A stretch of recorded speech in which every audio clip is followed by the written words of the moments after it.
a lot of people say, I don't bully people. I'm not a bullier and I'm not a harasser. So some of the staff are saying, yes, you are. Other colleagues are saying, no, I'm not. And they're both right. They're both right because most of the conflict I deal with isn't bullying and harassment.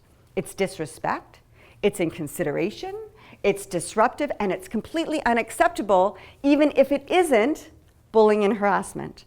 So the person who's saying, I'm not a bully is absolutely right. It doesn't mean they're engaging in behavior that we should allow as colleagues or as an organization. So let me show you my scale of disrespect, just so we can better understand this. We need, and that's why, so here's disrespect. So, and we should learn how to spell, but that's okay. So here's disrespect. And that is why there's an issue going on. See, I still didn't spell it right. Sorry, I'm type A. Did I tell you that I'm strange and I'm a little neurotic? Okay. You're going to have a whole list of adjectives about me by the end, but they're mine, and I'm telling you, so it's very different than you telling me. Okay. We're going to start talking about some of these rules in a minute. Okay. Okay, I feel much better. Now we can continue. Okay. So here's my scale. You got 1, and then you have 10. Bullying and harassment on this scale of disrespect is 9 and 10. Yet that is where all of our discourse is lying right now. Is it or isn't it? What is this? And interestingly enough, we are calling everything nowadays bullying and harassment, and it's not. We're calling every conflict bullying and harassment. Every time someone disagrees with us, every time someone's having an off day, every time someone's quieter than they usually are or grumpier than they usually are, we have completely ignored the full spectrum of behavior, which is what is actually going on, to cast everything as the extreme of the extreme. And in doing so, we are actually acting in a counterproductive way to building a respectful workplace.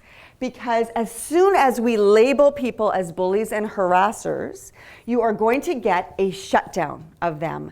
They are going to be freaked out, their walls are going to go up, and you're just going to get a defensive approach. And the reason why is because that is such a loaded term in 2014. That can end people's careers, that can end people's marriages. You have to be really careful about that, and you don't need it. So people often do that to get the attention of that person or their friends or their colleagues or their leaders, but ironically, they're hurting themselves by constantly labeling people that, because the conversation stops there. People lawyer up, they position up, and the battle is on. You're a bully? No, I'm not. You're defaming me, and here we go. There we go. Tons of litigation, tons of ugliness, and we never get to where we need to get to, which is, you know what? When you did that yesterday in front of all of those other people, and you describe whatever the actual behavior is, it freaked me out. You know, that's who I am, and when you did that, you triggered me, and I'm choked, right? I'm choked by those behaviors. There's no label in that.